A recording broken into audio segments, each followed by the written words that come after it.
رمضان ہمیں پیغام کیا دے کر جا رہا ہے؟ معزز خواتین اسلام، اس بات کو سمجھنے کی ضرورت ہے رمضان سے ہم نے کیا وفا کی ہے اور کیا وفا کرنی ہے، اس کا پتہ چلے گا رمضان المبارک کے بعد۔ جب رمضان شریف آتا ہے ہر مسلمان کا جذبہ دیندنی ہوتا ہے، وہ عبادت میں مصروف، وہ روزہ رکھتے ہیں، وہ قرآن کی تلاوت، صدقہ و خیرات، حقوق اللہ، حقوق العباد۔ لیکن میرا ایک چھوٹا سا سوال ہے، کیا اللہ کی طرف سے یہ احکامات ہمارے اوپر صرف رمضان شریف میں ہے یا رمضان کے بعد بھی؟ جس طرح رمضان میں سارے بندوں کی کوشش ہوتی ہے کہ وہ نماز پنجگانہ کی پابندی کریں، ایک چھوٹا سا سوال یہ بھی ہے، کیا ہمارے اوپر نماز فرض صرف رمضان میں ہے یا رمضان کے بعد بھی ہے؟ یقیناً ہر کسی کی جانب سے یہی جواب ہوگا کہ رمضان میں بھی نماز فرض اور رمضان کے بعد بھی فرض ہے۔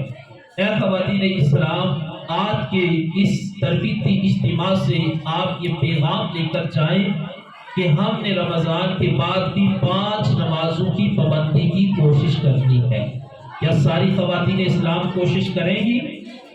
یہ ماہ رمضان سے وفا ہے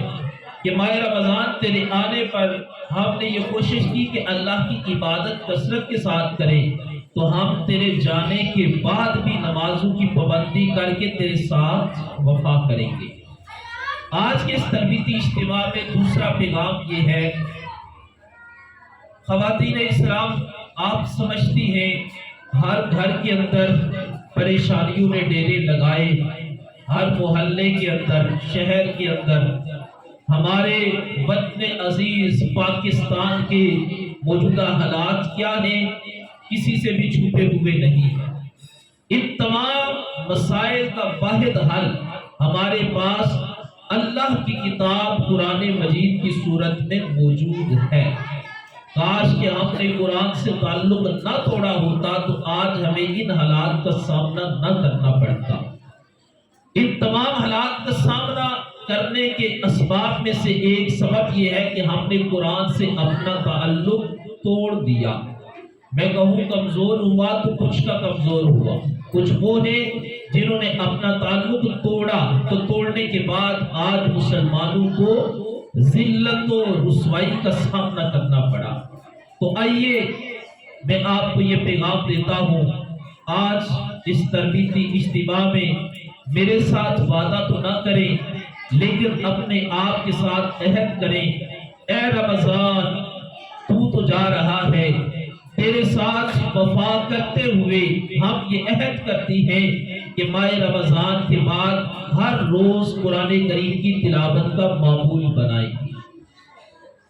میں یہ نہیں کہتا ہر روز ایک پارہ پڑھو یا ایک پاؤں پڑھو، میں اتنا ضرور کہوں گا کہ ہر روز قرآن کریم کی کم از کم ایک آیت، لیکن صرف آیت نہیں، آیت کے ساتھ اس کا ترجمہ پڑھے، ترجمے کے ساتھ مختصر سی اس کی تفسیر پڑھے۔ فجر کے بعد اپنے معمولات میں سب سے پہلا معمول یہ رکھیں، قرآن کی ایک آیت، اس کا ترجمہ اور مختصر سی تفسیر۔ زیادہ سے زیادہ بھی اگر وقت لگے تو 10 منٹ لگتے۔ مجھے بتائیں اگر ہر روز 10 منٹ دیکھ کر آپ کی زندگی بدلے، آپ کے پورے گھر والوں کی زندگی بدلے، بچوں کی زندگی میں انقلاب برپا ہو، تو میں کہتا ہوں 24 گھنٹوں میں آپ کے لیے سب سے اہم وہ 10 منٹ ہیں جو آپ نے اللہ کے قرآن کے لیے وقف کیے۔ تو اس واسطے یہ پیغام دیتا ہوں کہ آپ قرآن مجید کی تلاوت، اس کا ترجمہ، اس کی مختصر سی تفسیر، اس کا ضرور اہتمام کریں۔ اب اس کا فائدہ کیا ملے گا، اثرات کیا ہوں گے؟ ایک ماہ جب آپ مسلسل قرآن کریم کی ایک آیت، اس کا ترجمہ، اس کی تفسیر پڑھیں گی، تو مہینے کے بعد آپ کا ضمیر اس بات پر مجبور کرے گا کہ میں تو ایسے زندگی گزارتی ہوں اور قرآن یہ بتا رہا ہے، میں زندگی میں یہ کام کرتی ہوں، قرآن یہ بتا رہا ہے۔ تو آپ نے ایک ماہ کے بعد پھر یہ فیصلہ کرنا ہے، اب زندگی اپنی مرضی سے نہیں گزارنی، اب میں نے اپنی زندگی اللہ کے قرآن کی مرضی کے مطابق بسر کرنی ہے۔ تو خواتین اسلام یقین جانیے، زندگی میں اکثر یہ بات کہتا ہوں، انقلاب اپنی زندگی، ایک ملک کے انقلاب کے لیے ہم روتے ہیں، کچھ لوگ دنیا کے انقلاب کے لیے روتے ہیں، اور میرا یہ موقف ہے کہ انقلاب کبھی نہیں آ سکتا جب تک ہم اپنے آپ میں انقلاب نہ لائیں۔ اگر ہم اپنے آپ کو نہیں بدلیں گے تو گھر کے نظام کو نہیں بدلیں گے، گھر کے نظام کو نہیں بدلیں گے تو محلے کا نظام نہیں بدلے گا، محلے کا نظام نہیں بدلے گا تو شہر کا نہیں بدلے گا، شہر کا نہیں بدلے گا تو ملک کا نہیں بدلے گا۔ تو نظام میں انقلاب برپا کرنے کے لیے واحد حل ہے کہ ہم اپنی زندگیوں میں انقلاب برپا کریں، اور زندگیوں میں انقلاب برپا کرنے کے لیے بہترین موقع اللہ نے ہمیں ماہ رمضان المبارک عطا فرمایا کہ رمضان سے ہم فوائد حاصل کرتے ہوئے یہ عہد کریں کہ ہم اللہ تعالیٰ کے قرآن سے اپنا تعلق مضبوط کریں گے۔ میں کہتا ہوں تمام مسائل، آج گھر گھر میں بیماریوں نے ڈیرے لگائے تو ہم جگہ جگہ تو پھرتے ہیں، لیکن گھر میں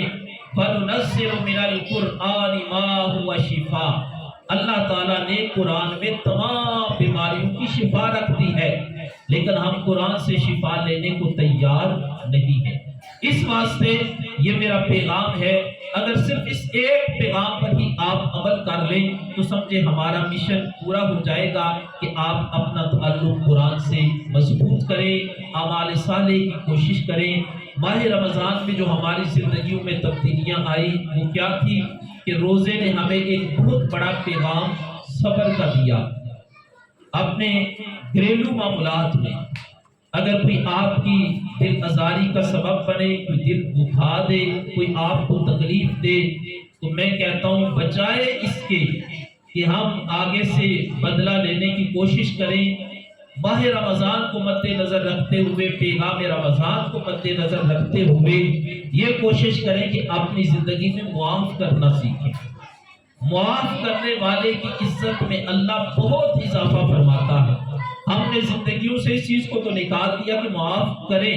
لیکن یہ توقعات رکھتے کہ لوگوں سے معافی ملے، تو لوگوں سے معافی کے لیے یہ چیز بھی زندگی میں اپنائیں کہ ہم درگزر کرنا سیکھیں، معاف کرنا سیکھیں۔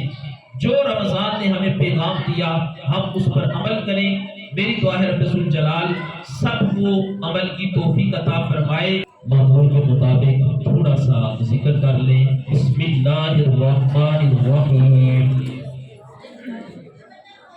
اللہ اکبر۔ اس کا مطلب ہے اللہ سب سے بڑا۔ جب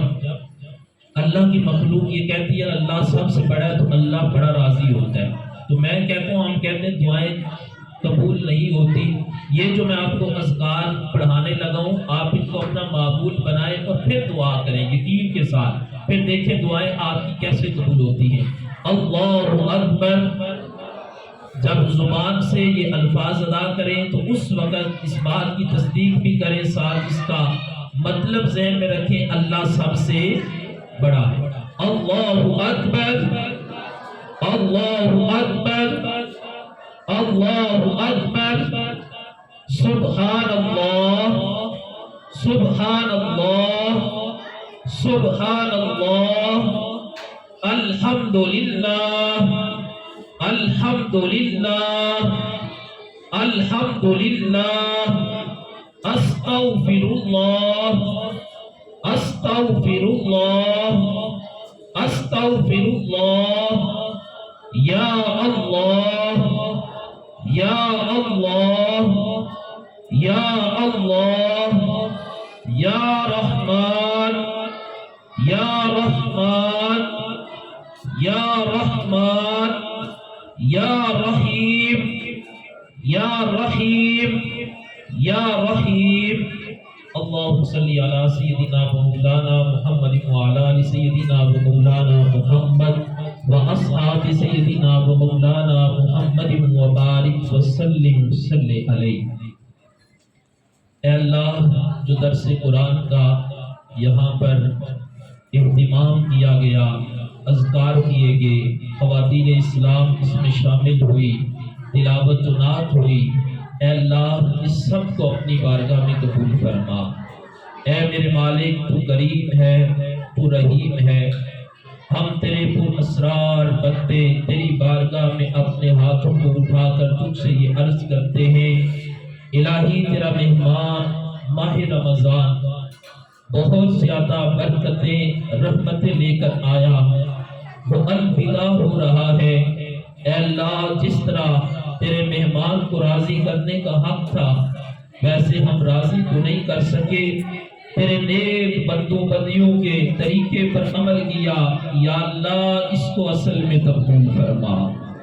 الہی ہمیں معافی عطا فرما۔ ماہ رمضان میں جو ہم سے غلطیاں ہوئی، کوتاہیاں ہوئی، سستیاں ہوئی، یا اللہ تو کریم ہے، تو رحیم ہے، تو ہمیں معافی عطا فرما۔ الہی جتنے بھی ہاتھ تیری بارگاہ میں اٹھے ہیں ہم سب تجھے ماہ رمضان کی عظمت کا واسطہ دے کر تجھ سے مانگ رہے ہیں، اے اللہ ہم سب کے گناہوں کو معاف فرما۔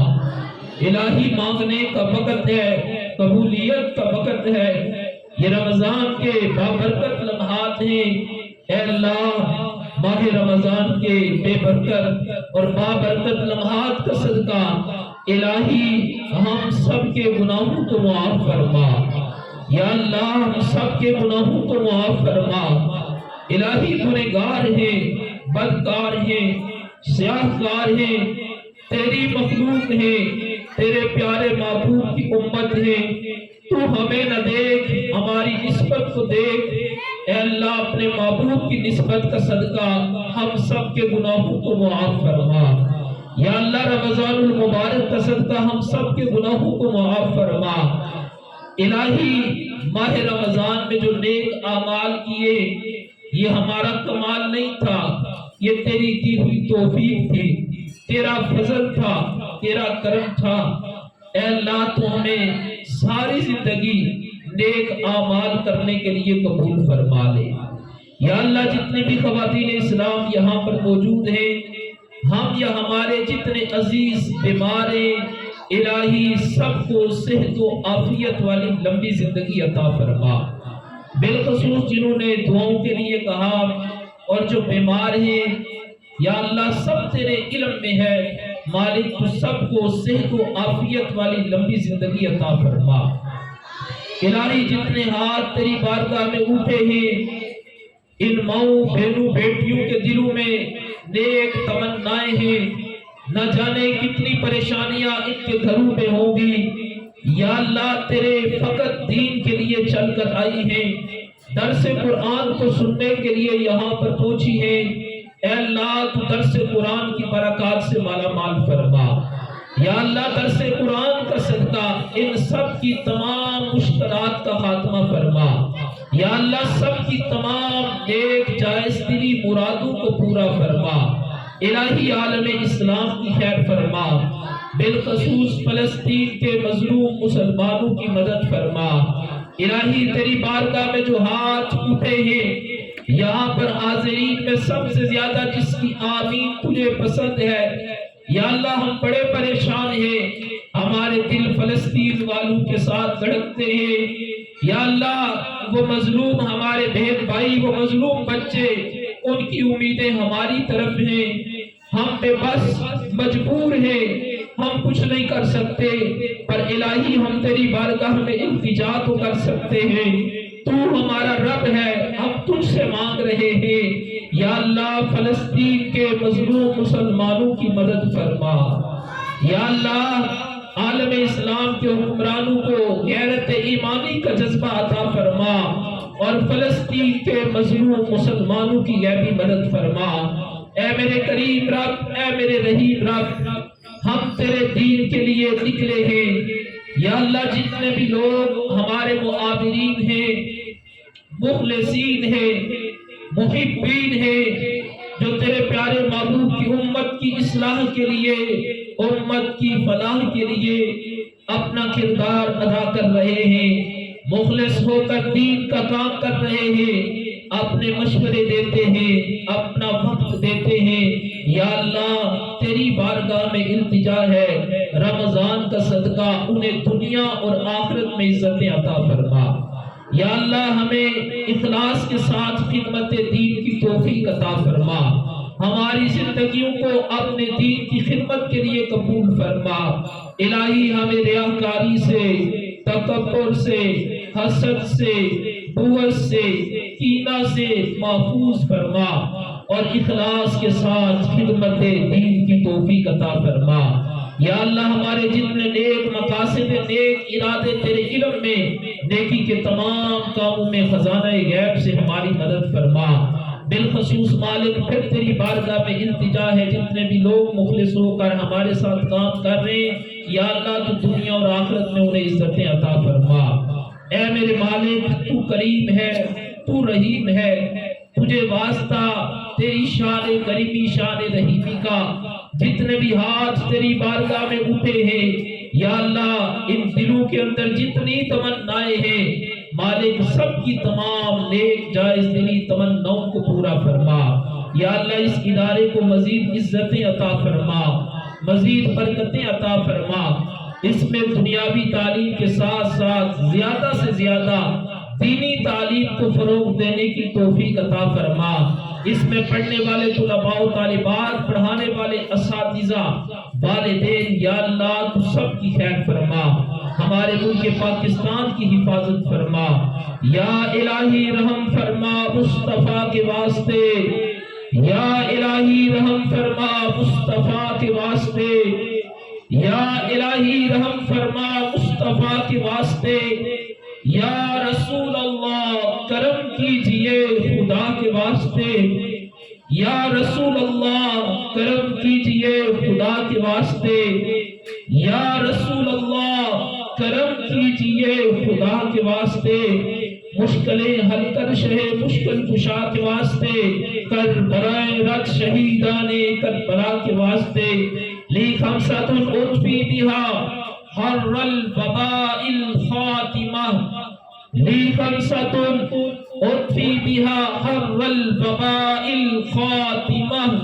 المصطفى والمرتضى وابناهما والفاطمہ۔ اللهم اغفر لي ولوالدي ولجميع المؤمنين والمؤمنات والمسلمين والمسلمات الأحياء منهم والأموات إنك مجيب الدعوات يا رافع الدرجات يا قاضي الحاجات برحمتك يا أرحم الراحمين، وصلى الله تعالى على خير محمد وآله وأصحابه أجمعين۔